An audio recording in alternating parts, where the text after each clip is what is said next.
에베소 교회에 이어서 소아시아에 보낸 7편지 가운데 두 번째 편지인 서문화 교회 사장이 보내는 예수님의 애언적 메시지가 이어집니다. 우리가 알다시피 서문화 지역은 소아시아 7도시 중 유일하게 현존하고 있는 도시로서 오늘날에는 이집미주로 불립니다. 이곳은 에베소로부터 북쪽 56km 지점에 위치하고 있는 항구 도시로서 소아시아의 버가모와 함께 상당한 번영을 누렸던 도시입니다. 주전 1000년에 헬라의 식민지로 건설되었다가 주전 600년에 니디아인들의 침략으로 완전히 해파되었으며 주전 290년에 니스마쿠 도시 계획으로 다시금 재건되었습니다. 서문화는 소아시아의 모든 도시가 그러하듯 이 도시 역시 우상 숭배와 황제 숭배 도시였는데 주전 195년에는 로마의 여신의 신전을 바고산 위에 건립했으며 추후 24년에는 로마 황제 티베리우스의 신전이 세워지기도 하였습니다. 그런데 서문화 교회는 언제 어떻게 교회가 설립되었는지에 대해서는 알려진 바가 없습니다. 초대교회 사도 요한의 직계 제자였던 폴리갑을 기록한 책에 의하면 사도 바울이 에베소에서 사역하는 동안 이곳으로 건너와 교회를 개척했을 것으로 보입니다. 그런데 로마의 디도 장군에 의하여 예루살렘이 함락된 주 70년을 기점으로 유대인들이 대거 이곳으로 이주해 와서 살았고 이들이 로마 정부와 손을 잡고 속임으로 서문화 교회는 참으로 엄청난 핍박을 받았던 것으로 알려지고 있습니다. 이때 이러한 극심한 핍박을 인하여 서문화 교회 초대 감독인 폴리갑은 순교를 당했습니다. 그러나 이러한 엄청난 핍박에도 불구하고 서문화 교회는 끝까지 신앙을 고수했던 아름다운 교회였던 것입니다. 또한 서문화 교회는 흔들림 없는 믿음을 통하여 모진 고난과 박해도 불구하고 자신의 믿음을 지켰던 것으로 인하여 빌라델비아 교회와 함께 예수님을 통하여 칭찬만 듣는 교회로 기록됩니다. 2세기 초에 활동했던 안디옥의 이그나티우스가 전하는 바에 따르면 서문화 교회는 폴리갑 이후 감독교회로 건실하게 성장을 했습니다. 사랑하는 성도 여러분, 우리가 사는 세계 앞으로 어떤 핍박과 박해가 다가올지 모릅니다. 그런데 지금 우리들의 믿음으로 과연 참으로 엄청난 핍박을 견뎌낼 수가 있을까요? 스스로 시험에 들고 고난에 무너지면서 과연 기독교 박해 시기에 과연 몇 사람이나 이겨낼 수가 있을까요? 우리의 믿음이 왔다 갔다 하는 이 시점에 목에 칼이 들어온다면 과연 예수를 부인하지 않을 수가 있을까요? 아이고, 그런 일이 없을 것이라고요? 과연 그럴까요, 여러분? 분명히 성경은 대환란의 시기가 다가온다고 하였는데 이 날이 뭔 훗날입니까? 그렇지 않습니다. 주님은 도적같이 이를 것이라고 말씀합니다. 베드로후서 3장 8절과 10절입니다. 사랑하는 자들아, 죽게는 하루가 1000년 같고 1000년이 하루 같다는 이 한가지 잊지 말라.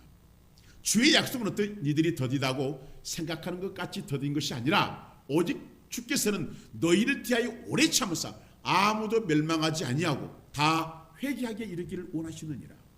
그러나 주의 날이 도둑같이 오리니 그날에는 하늘이 큰 소리로 떠나가고 물질이 뜨거운 불에 풀어지고 땅과 그 중에 있는 모든 일이 드러나리로다. 성경은 이렇게 말씀하고 있습니다. 보십시오, 여러분. 주님께서는 하루가 1000년 같고 1000년이 하루 같은 이 한 가지를 잊지 말라고 하십니다. 주의 날이 도적같이 오리니라고 말씀을 하셨습니다. 그리고 무시무시한 핍박이 다가올 것입니다. 그렇다면 오늘 지금의 나의 믿음으로 과연 이런 핍박을 이길 수 있을까요? 그러므로 지금 우리는 믿음을 담대히 세워야 한다는 것입니다. 지금의 나의 연약한 믿음을 강한 믿음으로 세워지길 위하여 모든 일을 감사로 여겨야 한다는 것입니다. 왜냐하면 핍박이 다가올 때 감사하지 못하면 반드시 무너지기 때문입니다. 또한 믿음은 말씀을 들음으로 세워지기 때문에 하나님의 말씀을 잘 들어야 한다는 것입니다. 왜냐하면 지금의 시대는 세상의 말들이 언어가 질비하고 반드시 들어야 한다라고 이들이 말하고 있기 때문입니다. 그러나 진리인 하나님의 말씀을 기준으로 삼지 않으면 사람은 반드시 세상의 언어, 이 말에 따라 움직일 것이고 천국에는 파멸을 이루고 말 것입니다. 그러므로 사랑하는 성도 여러분, 하나님의 말씀을 듣는다는 것은 그 말씀을 믿고 따르는 것입니다. 행함이 없는 믿음은 죽은 믿음이기 때문입니다. 죽은 믿음은 고난과 핍박을 이길 수가 없습니다. 야고보서 2장 17절에 이렇게 말씀하고 있습니다. 이와 같이 행함이 없는 믿음은 그 자체가 죽은 것이니라. 야고보서 2장 20절을 말씀하고 있습니다. 헛하는 사람아, 행함이 없는 믿음이 헛것인 줄 알고자 하느냐? 야고보서 2장 26절 이렇게 말씀하고 있습니다. 영혼 없는 몸이 죽은 것 같이 행함이 없는 믿음은 죽은 것이니라. 성경이 정확하게 죽는다고 말씀을 하고 있습니다. 보십시오 여러분.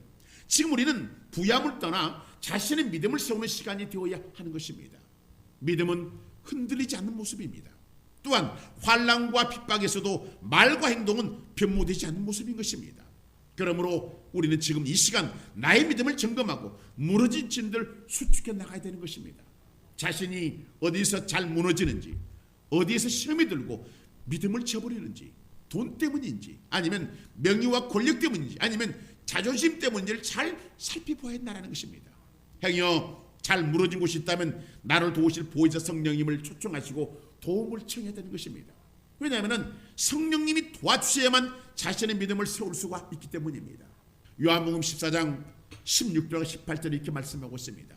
내가 아버지께 구하겠으니 그가 또 다른 보혜사를 너에게 주사 영원토록 너희와 함께 있게 하시니 그는 진리의 영이라. 세상은 너희 그를 받지 못하나니 이는 그를 보지도 못하고 알지도 못합니다. 그러나 너희는 그를 아나니 그는 너희와 함께 거하시며 또 너희 속에 계시겠습니다. 내가 너희를 고아와 같이 버려두지 않냐고 너희에게로 오리라. 성경은 말씀하고 있습니다. 보십시오 여러분. 지금 이 보혜사 성령님이 예수 그리스도의 영으로 우리 속에 오셔 계십니다. 주님이신 성령님은 오늘 우리를 고아와 같이 버려두지 않는다는 것입니다. 그러므로 자신의 믿음을 지키고 세워서 무너진 진들을 수축해달라고 구하셔야 한다는 것입니다. 성령님은 반드시 도우신 하나님이십니다. 그러므로 지금 우리는 무너진 자신의 믿음을 세우기 위하여 진심으로 말씀을 듣고 순종해 나가야 하는 것입니다. 서문학교회는 참으로 엄청난 핍박 속에서도 믿음을 지켜나가는 교회였습니다. 특히 서문학교회는 책망 없이 칭찬받는 교회였습니다. 왜 그랬을까요 여러분? 바로 환난과 궁핍 가운데서도 승리했기 때문입니다. 그 당시 가장 큰 핍박은 사람을 죽이는 것이 아니었습니다. 서문학교의 가장 큰 핍박은 로마 황제를 신으로 섬기라는 명령이었습니다. 그러나 서문학교회는 믿음이 큰 교회이기 때문에 그 명령을 단호히 거부했던 것입니다. 사람들은 서문학교 성도를 향하여 이구동성으로 말하기를 로마 황제를 섬기지 않는 무식한 자들이며 예수님의 피와 살을 먹고 사는 흡혈귀이며 특히 교회 안에서 믿음 안에서 한 형제라고 하는 것은 가정을 파괴하는 것이라는 이유로 핍박을 받았습니다. 그러나 이 서문학교는 이러한 핍박 속에서도 믿음을 잃지 않았던 것입니다. 끝까지 믿음을 지켜나갔던 것입니다. 사랑하는 성도 여러분, 오늘도 마찬가지로 이러한 핍박과 환난이 다가올 수가 있다는 것입니다. 사도행전 14장 22절은 말씀하고 있습니다. 제자들의 마음을 굳게 하여 이 믿음에 머물러 있으라 권하고 또 우리가 하나님의 나라에 들어가면 많은 환난을 겪게 할 것이라 하고 이렇게 말씀하고 있습니다.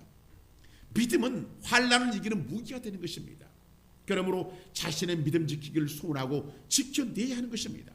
사탄이 하는 것은 바로 오늘 우리의 믿음을 세상과 희석시키고 그리고 변질되게 해서 결국 예수님에게 떠나게 하는 것입니다. 우리는 이러한 시간을 코로나 시기를 겪으면서 겪었습니다. 수많은 크리스찬들이 주님을 떠나버렸습니다. 사람들은 떠난 것이 아니라고 쉬고 있다고 말합니다. 기억해야 되는 것입니다 여러분. 예수님은 생명입니다. 예수님이 없는 쉼은 죽음인 것입니다. 사탄이 노리는 것이 바로 이것입니다. 사탄은 쉬라고 합니다. 이제 좀 쉬었다라고 말합니다. 그리고 세상에 물을 조금씩 먹여냅니다. 그리고 점차 서서히 조금씩 죽여나가다는 것입니다. 그러나 예수님은 말씀하고 있습니다. 요한복음 14장 6절입니다. 예수께서 이르시되 내가 곧 길이요 진리요 생명이니 나로 말미암지 않고는 아버지께로 올 자가 없느니라. 예수님은 생명이십니다. 생명을 떠난다는 것은 물고기가 물을 떠난 경우와 같을 것입니다. 물을 떠난 물고기는 아직 살아있습니다. 그러나 그 물고기는 곧 죽을 것입니다. 지금 예수님을 떠난 인생들도 마찬가지입니다. 그러므로 지금 돌아오셔야 하고 지금 생명 속에 있는 성도들은 더욱 생명 되시는 예수님을 갈망해야 된다는 것입니다. 먼저 예수님은 서문학교를 향하여 말씀하십니다. 본문 8절입니다. 서문학교의 사제가 편지하라. 처음이며 마지막이요 죽었다가 살아나신 이가 이르시되 이렇게 말씀하십니다. 예수님은 서문학교에게 자신을 나타내실 때 처음이며 마지막이며 죽었다가 살아나신 이로 나타나시어 말씀하십니다. 무슨 말씀일까요 여러분? 무슨 메시지가 주는 게 있는 것입니다. 바로 예수님은 너희에게도 죽음과 고통이 다가올 것이라는 사실을 말씀하고 있는 것입니다. 또한 내가 죽었다가 살아났으니 서문학교의 성도 너희들도 나를 믿으면 죽더라도 살 것이라는 말씀을 하시므로 앞으로 다가올 핍박을 예언하고 있다는 것입니다. 이러한 핍박은 지독한 가난으로부터 시작됩니다. 서문학교의 성도들은 복음을 위하여 가난함이 있었다는 것입니다. 당시 기독교인들은 자신의 믿음을 지키기 위하여 가난을 각오해야 됐습니다. 본문 9절입니다. 내가 내 환난과 궁핍을 알거니와 실상은 내가 부유한 자니라. 자칭 유대인 하는 자들의 비방도 알거니와 실상은 유대인이 아니오 사탄의 회당이라 이렇게 말씀하고 있습니다. 서문학교회는 환난을 통하여 궁핍이 다가온 것입니다. 왜입니까 여러분? 서문학교회는 예수님의 이름 때문에 경제적으로 정치적으로 사회적으로 그리고 종교적 제재에서 기이한 환난과 가난이 있었던 것입니다. 이 사실을 볼 때 교회에 대한 박해는 교회의 가난을 가속화시킨다는 것을 볼 수가 있습니다. 참으로 서문학교의 현재 모습은 비참합니다. 그러나 놀라운 것은 이때 주님이 말씀을 하셨다는 것입니다. 바로 실상은 너희가 말이야 내가 부유한 자다 이렇게 말씀하십니다. 그렇다면 왜 주님은 가난하기 작은 서문학교를 두고 이런 말씀을 하셨을까요? 여기 부유한 자로 번역된 헬라어 플루시오스는 본래 풍부한 부유한이라는 뜻을 지닌 형용사로서 여기서는 서문학교의 영적 부유를 나타내고 있다는 것입니다. 우리가 잘 아는 나우대학교회는 물질적으로는 풍부했지만 영적으로는 가난한 반면 서문학교회는 물질적으로는 가난했으나 영적으로 부유했던 교회였던 것입니다. 지금 시대도 마찬가지로 부유하지만 가난한 교회가 있는가 하면 가난하지만 부한 교회도 있다는 것입니다. 물론 성도도 마찬가지입니다. 부유하지만 영적으로 가난한 성도가 있는가 하면 비록 가난하지만 부유한 성도들이 있더라는 것입니다. 그러나 여러분 내가 부유하든지 가난하든지 상관없이 예수님을 잘 믿으면 또한 순종하면 하나님이 칭찬하시는 거예요. 그러므로 환경에 움직이는 믿음이 되어서는 안 되는 것입니다. 믿음은 어떤 환경에서도 반석처럼 흔들리지 않아야 하는 것입니다. 당시 서문학교회는 황제를 숭배하지 않으면 누구든지 죽임을 당했습니다. 유대인들도 처형을 당했는데 이들은 기독교인들도 끌어들임으로 죽임을 당하게 했던 것입니다.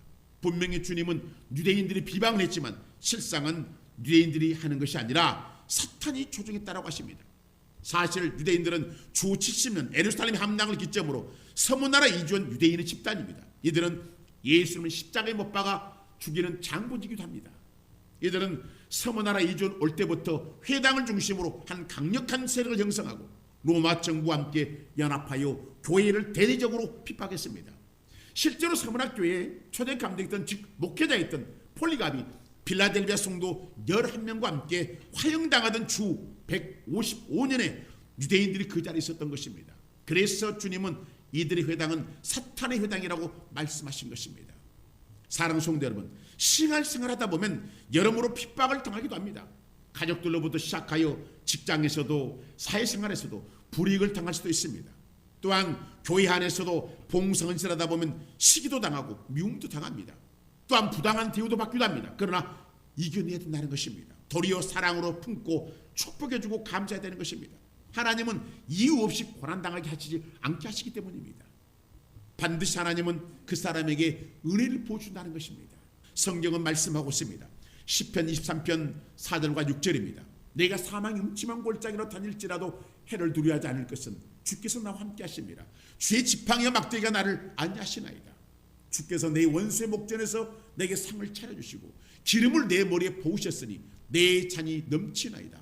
내 평생의 선하심과 인자하심이 반드시 나를 따르니 내가 여호와의 집에 영원히 살리로다. 이렇게 말씀하고 있습니다. 성도는 하나님이 함께 하시는 사람들입니다. 하나님은 원수가 보는 목전에서 나에게 상을 차려주시는 하나님이십니다. 그러므로 용서와 사랑으로 감싸 안을 때 놀라운 기름 부심과 축복이 넘칠 것입니다. 주님은 서문학교를 향해 다시금 말씀하십니다. 본문 10절입니다. 너는 장차 받을 고난을 두려워하지 말라. 볼지어다 마귀가 장차 너희 가운데서 몇 사람을 오게 던져 시험을 받게 하리니 너희가 10일 동안 환난을 받으리라. 내가 죽도록 충성하라. 그러면 내가 생명관을 내게 주리라. 이렇게 말씀하고 있습니다. 먼저 주님은 장차 받을 고난을 두려워하지 말라고 하십니다. 무슨 말씀일까 여러분? 즉 서문학교에 대한 대대적인 핍박이 또다시 도래할 것을 예고하고 있는 말씀입니다. 그러나 처음이요 마지막이며 죽었다가 살아나신 예수님께서 교회의 머리로 계시기 때문에 두려워하지 말라고 하신 것입니다. 즉 계속 두려워하지 말라고 하시고 계시는 것입니다. 몸은 죽여도 영혼을 죽이지 못하는 자를 두려워하지 말라는 것입니다. 예수님은 서문학교의 성도들에게 둘째 사망이 없다는 것입니다. 우리가 알다시피 첫째 사망은 육체의 죽음입니다. 둘째 사망은 영혼의 죽음입니다. 사람은 모두 다 첫째 사망인 죽임을 맞이합니다. 그러나 둘째 사망은 예수를 믿지 않는 영혼이 불과 유황으로 타는 곳에 던져져서 영원토록 고통당하는 죽음입니다. 그러나 서문학교에는 둘째 사망을 피할 것입니다. 그리고 천국으로 입성할 것입니다. 또한 서문학교에는 시험을 받는다고 말씀하고 있습니다. 그 시험이 구체적으로 기록되어 있지 않지만 분명히 옥에 던져진다고 합니다. 요사이 미국은 동성연애자들에 대한 설교를 한다거나 동성연애자란 이유로 결혼주례를 서주지 않아 신고하면 그 목사님은 감옥에 간다고 합니다. 우리나라도 이 법을 통과시키려는 국회의원들이 있습니다. 이런 악법을 세운 모든 이들은 반드시 둘째 심판을 피하지 못할 것입니다. 그리고 서문학교에는 10일 동안 환란을 받는다고 합니다. 그렇다면 10일 동안은 무엇을 상징하는 것일까요? 대부분 학자들은 로마 황제의 절대 권력을 상징하기 위하여 제시된 숫자로 등장하는데 바로 10뿔이 바로 그것입니다. 요한계시록 12장에 보면은 10왕이 나옵니다. 10뿔을 10왕이라고 합니다. 그러므로 10개 10 또는 10의 제곱수인 100이나 10의 세 제곱수인 1000 등은 로마 황제들의 절대 권력과 같이 충만이나 완전함을 상징합니다. 그러나 동시에 로마 황제들의 한시적 권력을 말씀합니다. 서문화의 뜻은 모략이라는 뜻입니다. 모략은 쓰듯이 방부제입니다. 그러니까 서문학교는 극심한 핍박이 있을 것임을 알 수가 있는 것입니다. 본문에 분명히 10일 동안 핍박을 받는다고 했습니다. 이는 로마 10대 이르는 황제들에 의하여 교회가 핍박을 당한다는 것입니다. 첫째 박해자는 우리가 너무 잘 아는 네로 황제입니다. 네로 황제는 주 37년부터 68년까지 로마를 다스렸습니다. 네로는 폭군이었습니다. 그의 아내 옥타비아를 죽이고 자기 어머니를 친어머니를 칼로 죽였으며 모든 형제들을 처형시켰습니다. 그러니 시를 쓰다가 시상이 떠오르지 않는다고 로마시에 불을 지르고 그 책임을 기독교인들에게 돌렸습니다. 말할 수 없는 처형을 당했습니다. 두 번째 박해자는 주 81년부터 96년 동안이 16년간 핍박한 도미시안 황제입니다. 자신을 신으로 섬기고 경배하라고 했습니다. 이때 사도 요한이 잡혀서 기름가마에 던져졌는데 기름가마에서 타 죽지 않았습니다. 그는 판모섭에 유배당하여 본세인 요한계시록을 기록했던 것입니다. 세 번째 박해자는 주 98년부터 117년까지 20년간 신앙을 불법화하고 핍박한 트라잔 황제입니다. 이때 베드로의 수자였던 이그나티우스가 짐승에 쫓겨 순교를 당했습니다. 네 번째 박해자는 주 161년부터 180년까지 왕이 있었던 오렐리우스 황제입니다. 그는 옛로마의 생활과 종교의 부활을 부르짖으며 기독교를 박해했습니다.